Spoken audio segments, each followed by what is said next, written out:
साथियों नमस्कार, मैं हरिश्चंद्र बर्णवाल इस वीडियो में आप सभी का स्वागत करता हूं। दोस्तों, भारत पाकिस्तान युद्ध को लेकर आज इस वीडियो में मैं जो कुछ भी दिखाने जा रहा हूं, यकीन मानिए आपके सामने कोई भी मेन स्ट्रीम मीडिया या सोशल मीडिया नहीं लेकर आया होगा।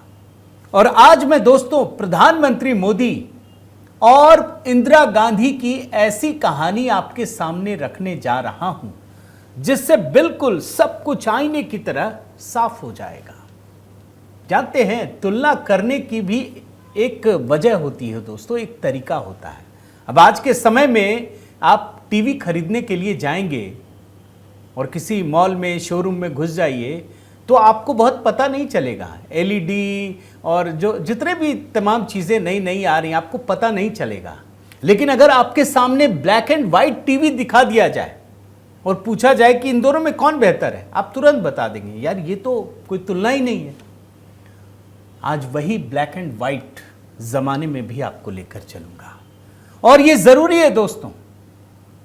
इंदिरा गांधी का आखिर काला चिट्ठा कैसे खुल गया, कैसे दिखाने की नौबत आ पड़ी, इसकी वजह भी दिखाऊंगा आपको। और यकीन मानिए, जो लोग भारत पाकिस्तान युद्ध पर इठला रहे हैं, मोदी जी को कोस रहे हैं, वो शायद जन्म भर भी कोस नहीं पाएंगे, कुछ बोल नहीं पाएंगे। आज वो कहानी लेकर आया हूं। अब आप सोचिए, मैं आपको थोड़ा सा एक घटनाक्रम बताता हूं। पहलगाम में ये घटना हुई, उसके बाद सारे ये कांग्रेसी क्या कहने लगे। पहले तो इन्होंने धर्म का मुद्दा ही खत्म करने की कोशिश की, नहीं नहीं हिंदू मुस्लिम कुछ नहीं था। उसके बाद पूछने लगे, मोदी जी हिसाब कब देंगे, कब कुछ करेंगे। अब मोदी जी ने आतंकियों पर कार्रवाई शुरू की तो फिर उस पर भी सवाल खड़े करने लगे कि यार ये तो मुसलमानों पर वो हो रहा है एक्शन। फिर पाकिस्तान पे हमला किया तो no to war. Modi ji ने उसको अपना काम पूरा करने के बाद ये सब कर दिया तो अब हिसाब मांग रहे हैं। इसीलिए आज दिखाना जरूरी है। और हिसाब ही नहीं मांग रहे हैं, अब तो इंदिरा गांधी भी चस्पा कर रहे हैं। तो दोस्तों, बिल्कुल पूरे वीडियो को टू विंडो में दिखाऊंगा, बता दे रहा हूं, बहुत ही इंटरेस्टिंग तरीके से पूरा का पूरा वीडियो देखिएगा। पूरा वीडियो आज टू विंडो में बिल्कुल ब्लैक एंड व्हाइट कहानी आपके सामने रखने जा रहा हूं। आपसे निवेदन करता हूं, आज जब मैं इतिहास के पुराने पन्नों को खंगाल रहा हूं तो आप कमेंट के साथ अपनी बात रखिएगा। यह किसी प्रधानमंत्री के खिलाफ नहीं है, उनके काम करने की शैली, उस काले चिट्ठे को आपके सामने रखने जा रहा हूं। और हां दोस्तों, जैसा मैंने आपसे वादा किया था, ऑपरेशन सिंदूर को लेकर एकदम नया गीत अपलोड किया है। सिंदूर नहीं ये ज्वाला है, निर्णय ये हिम्मत वाला है। और कैसे दुश्मन थर थर कांप रहा है, इसे गीतों के जरिए प्रस्तुत करने की कोशिश की है जरूर। और पिन कर दिया है कमेंट में, आप जरूर देखिएगा और वहां पर कमेंट कीजिएगा दोस्तों। आपके हर कमेंट का वहां पर जवाब दूंगा। बताइएगा हमारी टीम ने कैसी मेहनत की है, जरूर देखिएगा। आइए शुरू करते हैं दोस्तों, टू विंडो से। सबसे पहले क्यों मैं आज इंदिरा गांधी का वो चिट्ठा दिखाना चाहता हूं, काला चिट्ठा, इसकी वजह क्या है, पहले ये वजह बता देता हूं। दो खबर आपको दिखा रहा हूं। जैसे ही भारत पाकिस्तान के बीच सीज फायर की घोषणा हुई दोस्तों, सोशल मीडिया पर कांग्रेसियों ने इंदिरा गांधी की तस्वीर चस्पा कर दी कि इंदिरा गांधी तो नहीं बन सकते कोई। अब क्यों कह रहे हैं, अभी आपको दिखाता हूं। मतलब अभी तक ये जैसे ही युद्ध हुआ ना, तो इन्होंने महात्मा गांधी की तस्वीर लगा दी थी सोशल मीडिया पर कि शांति ही चाहिए, और जैसे ही सीज फायर हुआ, इंदिरा गांधी की तस्वीर लगा दी। अब जाहिर तौर पर दोस्तों, भारतीय जनता पार्टी के बड़े नेता को जवाब देना पड़ेगा। और यहां असम के मुख्यमंत्री हिमंत बिस्वा शर्मा ने भी तमाम चीजें लिखी। मैं इसके डेप्थ में नहीं जा रहा, मैं तो इतिहास के पन्नों पर जा रहा हूं और यह बताना चाहता हूं कि आज अगर इंदिरा गांधी होती तो क्या पाकिस्तान के खिलाफ किस प्रकार की वो जंग करती, ये जानने के लिए, ये बताने के लिए आपके सामने ये कहानी लेकर आ रहा हूं। अब आइए एक एक करके आपको दिखाता हूं। मैं बड़े ध्यान से देखिएगा, बहुत ज्यादा कांग्रेसी प्रेम होना तो झटका आ जाएगा आपको। ये देखिए टू विंडो दोस्तों, एक इंदिरा गांधी के समय और दूसरे नरेंद्र मोदी के समय। भाई 1971 में तो हमने प्रचंड जीत हासिल की थी, यह सच है। 93,000 युद्धबंदी पाकिस्तान के थे जिनको घुटने टेक कर सरेंडर करना पड़ा था, यह भी सच है। लेकिन आपको क्या यह बात पता है कि 1971 के युद्ध में भारत की प्रचंड जीत के बाद भी हमने उनके 93,000 युद्धबंदी तो छोड़ दिए, लेकिन भारत के 54 सैनिक, बड़े गौर से सुनिए, भारत के 54 सैनिक जो पाकिस्तान के कब्जे में थे वो हम छुड़ा नहीं पाए। और ये 6 साल पुराना आर्टिकल दिखा रहा हूं 2019 का, अब तक वापस नहीं लौटे दोस्तों। 1971 में हमारे जिन 54 सैनिकों को पाकिस्तान ने कैद किया था उसको हम छुड़ा नहीं पाए, यही सच है। और मोदी जी के समय में क्या हुआ देखिए भाई, 20 दिन बाद पूर्णम कुमार साहू जो हमारे बीएसएफ के जवान हैं, पाकिस्तान को थर थर कांपते हुए छोड़ना पड़ा। अभिनंदन कुमार को भी छोड़ना पड़ा था, पूर्णम कुमार साहू को भी छोड़ना पड़ा। यह है सच्चाई। जरा पूछिएगा कांग्रेसियों से, आज भी नहीं छुड़ा पाए। इंदिरा गांधी तो आयरन लेडी थी ना, प्रचंड जीत हम भी मानते हैं।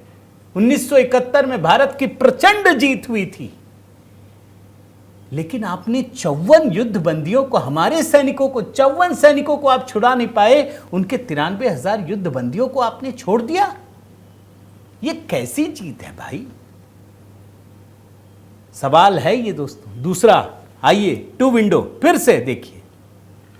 1971 में हमारी प्रचंड जीत हुई, मैं फिर कहता हूं, लेकिन जीत के बाद जो शिमला समझौता हुआ वो हमारी जीत थी या हार थी?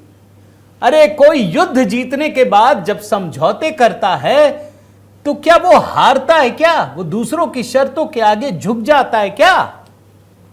आप जानते हैं दोस्तों, भारत पाकिस्तान युद्ध के बाद जब भारत ने निर्णायक जीत हासिल की थी, 6 महीने के बाद पाकिस्तान का प्रेसिडेंट जुल्फिकार भुट्टो भारत आ रहे थे।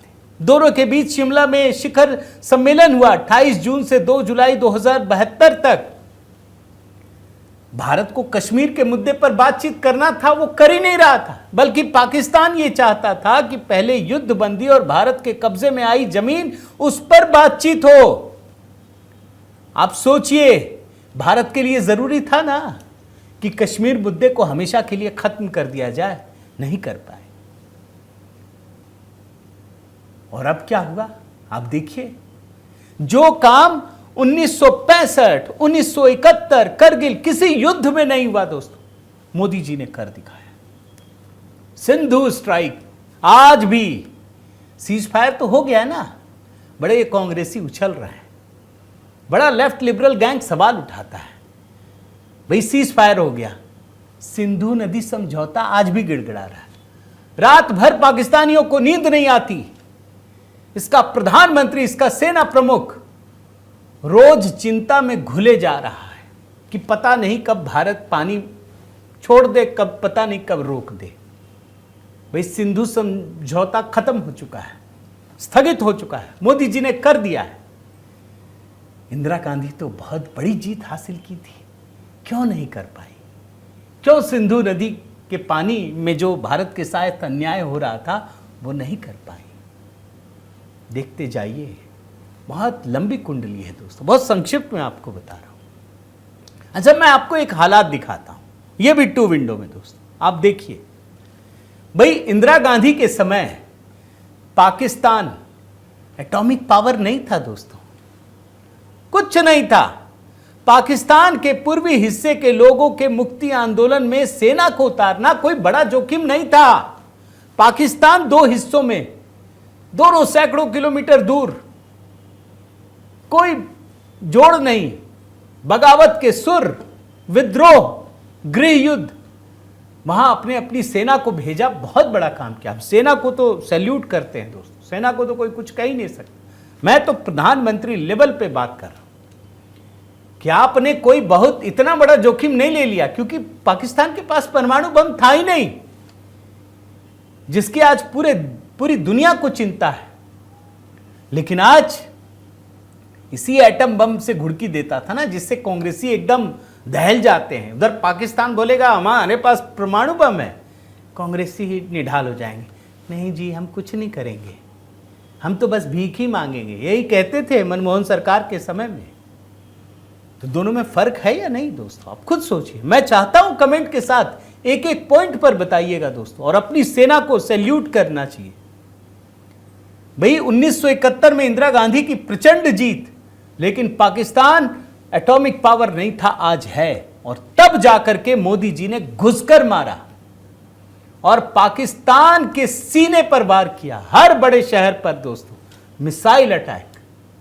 हमने पहला हमला किया है, वो तो घुसकर चुपचाप चोरी छिपे आतंकवादी घटनाओं को अंजाम दे रहे थे, हमने घुसकर मारा, मोदी जी ने। ये है दोनों का फर्क। क्या कांग्रेस को ये बात समझ में नहीं आती? और आगे बढ़िए। इंदिरा गांधी के समय, इंदिरा गांधी के समय दोस्तों कोई आतंकवादी नहीं थे, आतंकवादी घटना नहीं थी, वो जंग आतंकवाद के खिलाफ भी नहीं था। अरे मोदी जी से पहले आइए तो कोई मानता भी नहीं था। तो इंदिरा गांधी किससे लड़ रही थी, किस चीज के लिए लड़ रही थी, आप सोचिए। भाई पाकिस्तान में गृह युद्ध था, उधर के बांग्लादेश की तरफ के लोग अपनी मुक्ति का संघर्ष कर रहे थे। यह आतंकवादियों के खिलाफ जंग नहीं था, वो जंग ही था इसी के लिए कि वो अलग होना चाहते थे, अलग हो गए। आपने साथ दिया। और आज का युद्ध तो पूरी तरह से आतंकवाद पर है। भाई आतंकवाद चुपके से घर में घुसते हैं, मार देते हैं, भाग जाते हैं, वो मरने के लिए आते हैं, वो सुसाइड बॉम्बर हैं। भारत में नहीं मिल रहे हैं आतंकवादी, हाँ ठीक है चंद लोग मिल गए दोस्तों, ये बात अलग है, लेकिन पाकिस्तान को अपने आतंकवादी भेजने पड़ रहे हैं। और मोदी जी ने उसी को खत्म करने का बीड़ा उठाया है। इन 9 जगहों पर जो 100 से ज्यादा आतंकवादी मरे हैं, दोनों घटनाओं में बड़ा फर्क है दोस्तों। और आगे बढ़िए, मैं आपको दिखाता हूं एक एक करके, बहुत मेहनत के साथ निकाला है दोस्तों। आप आइए देखिए। इंदिरा गांधी के समय पाकिस्तान अपनी शर्तों पर समझौता करता रहा, यह सच है, क्योंकि हमने पाकिस्तान को पूरी तरह से हरा दिया था। उसके 93,000 सैनिक हमारे कब्जे में थे, सरेंडर कर चुके थे, हमारी गिरफ्त में थे। इंदिरा गांधी चाहती दोस्तों तो क्या कश्मीर समस्या का समाधान नहीं कर सकती थी? कर सकती थी, नहीं किया उन्होंने, यही सच है। किसी भी तरीके से आज नरेंद्र मोदी में आप पूछेंगे तो मैं आपको बताता हूं, उन्होंने हर समझौते को रद्द कर दिया है। कोई समझौता नहीं, कोई व्यापार, कुछ वार्ता, कुछ नहीं। सिंधु नदी का तो मैंने आपको दिखा दिया, और जो संघर्ष विराम हुआ है ना दोस्तों, वो अपनी शर्तों पर, मैंने इस पर वीडियो दिखाया आपको, आप देख सकते हैं कि मोदी जी के किन 6 कठिन शर्तों पर मोदी जी राजी हुए। जब पाकिस्तान गिड़गिड़ाने लगा ना अमेरिका के पास जाकर, तो मोदी जी के पास अमेरिका के विदेश मंत्री का फोन आया, मोदी जी नहीं विदेश मंत्री के पास, तो उन्होंने साफ साफ रख दिया ये हमारी 6 शर्तें हैं। अब देखिए कितना बड़ा बदलाव हुआ है। भाई प्रधानमंत्री मोदी ने यह तय कर दिया कि अब कोई भी आतंकवादी घटना होगी, इसे एक्ट ऑफ वॉर माना जाएगा। अब कश्मीर में घुस के दिखाइए, हम फिर से मारेंगे, फिर से हमला करेंगे। क्या इंदिरा गांधी ने कश्मीर समस्या का सॉल्यूशन किया? बहुत बड़ी जीत थी ना, आयरन लेडी थी, नहीं कर पाए। आगे बढ़िए दोस्तों, फिर से देखिए। भाई रणनीतिक फायदे की बात बताता हूं, 2 विंडो में दिखा रहा हूं आपको मैं। हमारे पास पाकिस्तान के 93,000 सैनिक थे, हम चाहते तो रणनीतिक रूप से सब कुछ सेट कर सकते थे। भाई आज स्थिति क्या है दोस्तों, आप देखिए। एक तरफ पाकिस्तान, इस युद्ध में पाकिस्तान भी हमारे खिलाफ, चीन तो है ही, वो तो कभी हमको आगे बढ़ता हुआ नहीं देख सकता, इधर बांग्लादेश भी। तो आप रणनीतिक रूप से तो बहुत सारी चीजें कर सकती थी ना। भाई अपना जो चिकन नेक है उसी को ठीक कर लेती, कुछ भी कर लेती। आप सोचिए 1971 के युद्ध में भारत को क्या हासिल हुआ? बस एक ही सवाल पूछ लीजिए कांग्रेसियों से, आपने क्या हासिल कर लिया? कोई जवाब नहीं होगा, कुछ नहीं बता पाएंगे। मैं आपको बताता हूं दोस्तों, लेकिन प्रधानमंत्री मोदी ने हर मौके का रणनीतिक फायदा भारत के हित में उठाने का काम किया है, हर तरह से, एक एक चीज में, चाहे चीन के खिलाफ। भाई मैं तो आपको एक एग्जांपल दे देता हूं, ये जो मिसाइल है ना, मिसाइलों से बरस रहे हैं डॉलर, आपने देखा होगा दोस्तों। मतलब युद्ध में भी भारत के हित को ध्यान में रखकर आगे बढ़ जाना, ये कोई मोदी जी से सीख सकता है। और अपनी सारी चीजों को, मतलब मैं एक ही बात कह सकता हूं दोस्तों कि आप जिस क्षेत्र को देख लीजिए, मोदी जी ने इस युद्ध में फायदा ही फायदा उठाया है। और एक टू विंडो दिखाता हूं, आप देखिए, और ये टू विंडो गजब है। भाई इंदिरा गांधी ने जीत हासिल की, बहुत सारे जगहों पर कब्जा कर लिया, जो कब्जा किया था वो वापस कर दिया। कोई बात नहीं, अच्छा किया मैडम, आपने दे दिया। लेकिन क्या एलओसी को, मान लीजिए आप एलओसी को ही मान्यता दे देते। भाई आज एलओसी को एक तरीके से विवादास्पद क्षेत्र माना जाता है। मैं थोड़ा आगे बढ़कर बोल रहा हूं दोस्तों, अब ये तो दुनिया में कोई नहीं मानेगा, हमारे देश में तो सब बोलेंगे ना कि पाकिस्तान ऑक्युपाइड हमारा ही है। लेकिन आप इतना ही कर लेते, एलओसी को इंटरनेशनल लाइन बना देते। चलो भाई ठीक है, तेरा ये है, हमारा ये, अब अपना अपना काम करो, आगे बढ़ो। वो भी नहीं कर पाए, उसको विवादास्पद का विवादास्पद ही रहने दिया गया। एक ऐसी रेखा जो एलओसी है, उसको आप इंटरनेशनल बाउंड्री के रूप में कर देते।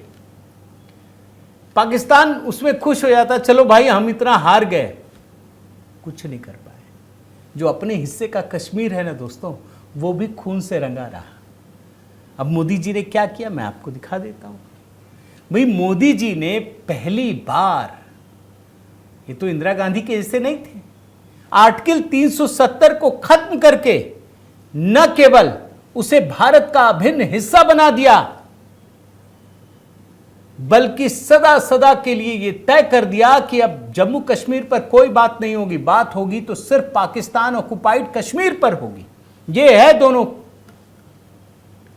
आप कल्पना कीजिए दोस्तों, जो लोग इंदिरा गांधी के बारे में कहानियां दिखाते और मोदी जी को गाली देते हैं, मतलब मोदी जी ना हुआ घंटा हुआ कोई भी आके कांग्रेसी बजाता है। अरे ऐसे कैसे कर लोगे भाई, ये भारत का सबसे लोकप्रिय प्रधानमंत्री है, ऐसे नहीं बोल सकते। आप देखिए फर्क, ये मोदी हैं जिन्होंने आर्टिकल 370 को खत्म करने का साहस किया है, उसे भारत में मिलाया और पूरी दुनिया के सामने ये तय कर दिया कि अब हमारी पाकिस्तान से बात होगी तो सिर्फ पाकिस्तान ऑक्युपाइड कश्मीर पर होगी और नहीं। और आगे बढ़िए दोस्तों, टू विंडो। अब जानते एक चीज और समझाता हूं। 1971 में पाकिस्तान की हार के बाद पाकिस्तान ने आतंकवाद को फैलाने का काम किया पंजाब में, और ये सच है कि इससे निपटने में इंदिरा गांधी और राजीव गांधी की नीतियां बुरी तरह से विफल रहीं, असफल रहीं। यही सच है दोस्तों। मोदी जी ने अब जाकर ये पूरी की पूरी रणनीति बदल दी, नीति बदल दी। उन्होंने तय कर दिया कि अब भारत में होने वाली किसी भी आतंकवादी घटना को भारत पर आक्रमण माना जाएगा, और इसीलिए पाकिस्तान के अंदर घुसकर हमने हमला किया है दोस्तों। यह सच है, यह है टू विंडो आपको दिखा रहा हूं कि इंदिरा गांधी और राजीव गांधी आतंकवादियों से निपटने में बुरी तरह से नाकाम रहे दोनों। मोदी जी ने अपनी ताकत को दिखाया, भारत की ताकत को दिखाया है। एक और टू विंडो दिखाता हूं दोस्तों, देखिए। कांग्रेस के समय, भाई 1990 के बाद से जम्मू कश्मीर में पाकिस्तान प्रायोजित आतंकवाद के दौर में, और 2008 का भी जोड़ लीजिए जो मुंबई में हमला हुआ, कांग्रेस की सरकार ने क्या किया दोस्तों? निकम्मी सरकार, निठल्ली सरकार, यही सच है ना। इस पर तो कितनी सारी चीजें हमने बता दी हैं। भाई बराक ओबामा जो अमेरिका के राष्ट्रपति थे, वो भी लिख चुके हैं कि हमें तो लग रहा था भारत कोई कार्रवाई करेगा, कुछ नहीं किया। अरे पाकिस्तान से आकर समुद्र के रास्ते आपके सीने पर हमला कर दिया, जख्म दे दिया, आपने कुछ नहीं किया। और को कहने लगे कि हमको चुनाव में लॉस हो जाता, मुसलमान गुस्सा हो जाते। आप सोचिए मोदी जी ने क्या किया दोस्तों। भाई मोदी जी ने हर हमले का बदला लिया है, चाहे सर्जिकल स्ट्राइक हो, चाहे एयर स्ट्राइक हो, या फिर ऑपरेशन सिंदूर हो। और इस बार तो कांग्रेसियों को यह भी मौका नहीं मिला कि सबूत मांगे। अब कुछ और मांगेंगे हो सकता है, भाई सबूत तो नहीं है मांगेंगे। अब ये तो मैं मान के चलता हूं कि राहुल गांधी सबूत मांगे कि घुसकर मारा या नहीं मारा, तो पूरी दुनिया ने देख लिया। एक और आखिरी टू विंडो दिखाता हूं दोस्तों, और ये बड़ा खतरनाक है। कांग्रेस के समय, मोदी के समय, आप जानते हैं ये बात सामने आ चुकी है कि कांग्रेस की सरकार सेना को इसलिए मजबूत नहीं करती थी, उसको लगता था कि कहीं ये विद्रोह ना कर दे, ये बहुत ताकतवर ना हो जाए। सेना के पास बुलेट प्रूफ जैकेट तक नहीं था अपना, आप सोचिए। और इतना ही नहीं दोस्तों, सेना ने कभी ये कहा कि हमको खुली छूट दीजिए कार्रवाई करने की सभी आतंकवादी हमलों में, कांग्रेस की सरकार ने नहीं दिया, हिम्मत नहीं दी। ये डरपोक सरकार थी, अपनी सेना को पंगु और कमजोर बना दिया था। सेना मांगती रहती थी, कुछ देता ही नहीं थी। और कांग्रेस की सरकार में रक्षा मंत्री, मैं आपको बताऊं, मैं कभी निकाल के दिखाऊंगा, जानते क्या कहते थे कि भाई चीन के साथ सीमा पर आप क्यों नहीं रोड वोड बनाते। बोल नहीं, रोड बनाएंगे तो गुस्सा हो जाएगा, चीन झगड़ा करेगा, ये बताते थे, इसीलिए हम नहीं बनाते, और हमारे पास रिसोर्सेज भी नहीं है। आज मोदी जी के समय दोस्तों आप देखिए, भाई सेना की ताकत को देख के तो अमेरिका और चीन तक दहल रहा है। उसको भी एहसास नहीं था कि भारत की सेना इतनी ताकतवर हो गई। ये क्या कर दिया मोदी जी ने। सुदर्शन चक्र, आकाश तीर, ब्रह्मोस मिसाइल, ऐसा ऐसा सिस्टम अद्भुत है दोस्तों। मैं सच कहूं तो मुझे भी यकीन नहीं था। मैं इजराइल को देखता था कि कैसे वो सारे रॉकेट को, मिसाइल को मारकर गिरा रहा है। हमें अंदाजा नहीं था कि मोदी जी ने भारत में ये कर दिया, और इतना बेहतरीन कर दिया। भाई रूस में 90% है सक्सेस रेट, इजराइल में 98, भारत में 100% मिसाइल को मार के गिराया। आप खुद बोलिए दोस्तों, क्या आपको यकीन था? हम देखते तो थे इजराइल की घटना को, मिसाइल पे मिसाइल दागे जा रहे हैं और इजराइल सबको मार कर गिरा रहा है। देखकर तो अच्छा लगता है, ये भारत के पास भी है, ये नहीं पता था। और वो भी एक एटॉमिक देश। बड़ी बड़ी मिसाइलें, फतेह मिसाइल छोड़ी थी दिल्ली पर, जिसे भारत ने मार के गिराया है। तो दोस्तों ये कहानी वास्तव में अगर कहिए तो मुझे बनाने की इच्छा नहीं थी, लेकिन क्या है कि नरेंद्र मोदी को गाली देने के लिए ये कांग्रेस और उनका इकोसिस्टम लगातार कुछ ना कुछ कर रहा है, दुष्प्रचार। और अब तो इंदिरा गांधी को चस्पा करके, भाई उन्होंने अच्छा काम किया, अब गुण गाइए। लेकिन जरूरी है कि मोदी जी जो इतना बेहतरीन और शानदार काम कर रहे हैं, उसको गाली देने के लिए आप इंदिरा गांधी को ले आइए। तो लीजिए दिखा देता हूं ब्लैक एंड व्हाइट करके। इंदिरा गांधी ने कुछ नहीं किया, अगर आप इस कहानी को देखकर समझे। अब आपसे एक सवाल है दोस्तों, मैंने जो दिखाया, क्या आज की परिस्थिति में इंदिरा गांधी वो साहस दिखा पाती जो मोदी जी ने दिखाया? क्या आज के समय में इंदिरा गांधी इस तरीके से हमला कर पाती जो मोदी जी ने करके दिखाया? क्या इंदिरा गांधी सिंधु नदी समझौते को रद्द कर सकती थी? मैं चाहता हूं दोस्तों, एक एक सवाल का आप जरूर जवाब दीजिएगा। और जय हिंद, अपनी सेना को सैल्यूट करते हुए। साथ ही दोस्तों आपसे फिर निवेदन करता हूं, सिंदूर नहीं ये ज्वाला है, निर्णय ये हिम्मत वाला है। ये गीत, शानदार गीत, बहुत ही अच्छी एडिटिंग के साथ दोस्तों हमारी पूरी टीम ने तैयार किया है। ये गीत मैंने पिंड कर दिया है, ज़रूर देखिएगा दोस्तों। अगर आपको कैसा लगता है ज़रूर बताइएगा। बहुत मेहनत से, कई दिनों की मेहनत से तैयार किया है। भारतीय सेना ने जो दमखम दिखाया है, उसी को गीतों के ज़रिए प्रस्तुत करने की कोशिश की है। तो मैं निवेदन करता हूं दोस्तों कि दोनों ही चैनलों पर अपने वीडियो देखकर कमेंट ज़रूर कीजिए, लाइक कीजिए, बेल आइकन दबाइए, चैनल सब्सक्राइब कीजिए। बहुत बहुत धन्यवाद। जय सिया राम।